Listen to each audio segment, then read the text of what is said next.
So guys, अब मुझे नौकरी की कोई जरूरत नहीं है क्योंकि मेरे घर वालों ने पहले ही मुझे जॉब दे दी। देखो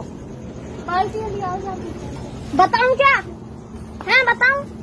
और देखो रात के 12 बज रहे हैं। आप इस जॉब के मामले में कुछ कहना चाहेंगे? कहना चाहेंगे हम, बोलो जल्दी बोलो। ये खाने के लिए इंतजाम है। जब ये डेली 12 महीने का खाना भरने के लिए जाता है तो इसको जॉब बोलते हैं बच्चे। आजकल के बच्चे जॉब बोलते हैं। हमने भी हमारे माता पिता के साथ काम किया है, अब हमारे बच्चे हमें जॉब बोल के बताते हैं कि ये जॉब है। अरे तो एक तो मैं पहले से ही परेशान हूँ है, और एक मेरी बुआ है, उठाओ उठाओ उठाओ उठाओ उठाओ लगे जा रहे हैं। अरे हम ये छोटे छोटे से बच्चे हैं, इतना बड़ा बोरा उठाएंगे बताओ, इतना बड़ा। मैं तो भाई